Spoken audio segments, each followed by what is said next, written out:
पहली चीज तो ये है कि एक बहुत ये तब हुआ या उसके बाद हुआ या कंटिन्यूइंग प्रोसेस है या अभी इसको बढ़ावा मिला तो बना है, पलायन अपने आप में एक बड़ी दुखद घटना है, वो किसी भी कम्युनिटी का हो। जब आप देखिए कि कोई भी आदमी जब अपने ही देश में एक रिफ्यूजी बन के कहीं जाए तो उससे दुखद कुछ भी नहीं हो। तो मैं यही कह रहा था कि देखिए अपने देश में ही एक रिफ्यूजी बनना, चाहे कोई भी कम्युनिटी हो या कुछ हो, बहुत दुख की बात है। और वो भी उस देश में जहां हम क्लेम करते हैं दुनिया के आगे कि हम दुनिया की सबसे बड़ी डेमोक्रेसी है। कश्मीर समस्या का देखिए इसके लेयर पे लेयर हैं, इस प्रॉब्लम के बहुत सारे लेयर्स हैं और उन परतों को समझना बहुत ज़रूरी है। ये किलिंग्स अभी हो रही हैं या उससे पहले 90 के दशक में हुई या उससे पहले हुई, जो भी चीज़ें हुई, हमको 2-4 चीज़ों को समझना है। सबसे पहली चीज़ तो हमको ये समझनी है कि देखिए इस किलिंग को या जो वायलेंस है उसको हम कभी सेग्रीगेट करके हम नहीं देख सकते। हमको ये कहना कि ये लोकल का हुआ, नॉन लोकल का हुआ, कश्मीरी पंडित का हुआ, कश्मीरी मुस्लिम का हुआ, ठीक है? तो इस तरह के आप सेग्रीगेशन इसको नहीं कर सकते। और सबसे बड़ी चीज़ जो सरकारें अब तक टोटली विफल रही हैं, खासतौर पे बीजेपी की मैं बात इसलिए करूंगा क्योंकि इनकी पूरी पॉलिटिक्स पिछले 3 दशक में इसके इर्द गिर्द घूमी है। जब आप बात करते हैं कि कश्मीर हमारे देश का एक अभिन्न अंग है, तो फिर कश्मीरी भी हमारे देश का एक भिन्न अंग है। उनको आपको अपने कॉन्फिडेंस में लेकर ही चलना है, चाहे वो वहाँ के मेजॉरिटी हो, चाहे वो वहाँ की माइनॉरिटी हो।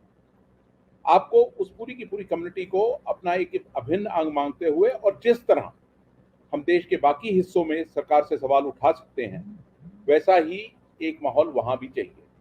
सरकार को ये भी समझना बहुत ज़रूरी है कि आफ्टर ऑल अगर ये जैसा हम कहते हैं कि पाकिस्तान की इन्वॉल्वमेंट है, लोग मिलिटेंसी की तरफ गए हैं, क्या वजह है कि ये इन्वॉल्वमेंट को रोक नहीं पाए?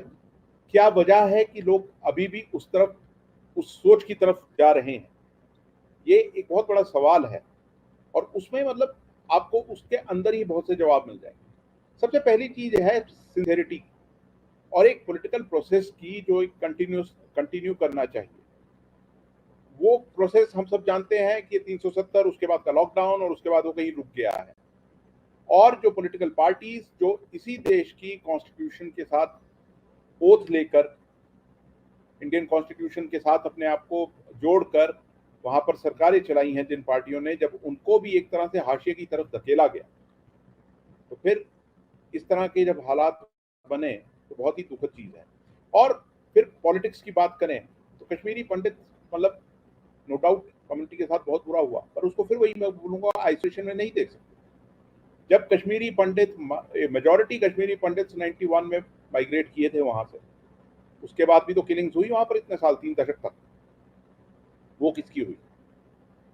वो भी तो कश्मीरी ही थे जिनकी किलिंग्स हुई है वहां पर। अब कोशिश ये होनी चाहिए कि वो लोग जो कि मतलब एक मिलिटेंट्स तो एक मिनिस्क्यूल माइनॉरिटी है ना, पर मेजॉरिटी लोग जो पीस लविंग पीपल हैं, अब क्यों उन्हें एक तरह एकत्रित कर रैली कर नहीं दिखा पा रहे हैं? और फिर सबसे बड़ी चीज वही है कि अपने आप में देखना कि क्यों आज वो स्थिति दोबारा आ गई है कि फैमिलीज माइग्रेट की हैं पिछले कुछ समय से। वो एकदम नहीं हुई। वो जिस तरह प्रेजेंट किया जा रहा है वो भी गलत है कि एकदम ही माइग्रेशन शुरू हुआ है, एकदम नहीं हुआ है, कुछ समय से चल रहा है। पर हकीकत है कि कुछ लोगों ने अपनी फैमिलीज, जो कश्मीरी पंडित वापस वहाँ 2010 के बाद भी गए थे, या बाकी जगह जो खासतौर पे जो सरकारी मुलाजिम है वहाँ पर, चाहे कश्मीरी हैं चाहे नॉन कश्मीरी हैं, उन्होंने अपनी फैमिलीज को वहाँ से बाहर भेजा है। जी राहुल, फिलहाल इतना करो। और आप हमसे जुड़े रहने के लिए सब्सक्राइब करें YouTube पर, फॉलो करें Twitter पर और लाइक करें Facebook पर। और ज्यादा जानकारी के लिए आपको टाइप करना होगा सिर्फ न्यूज़ नशा।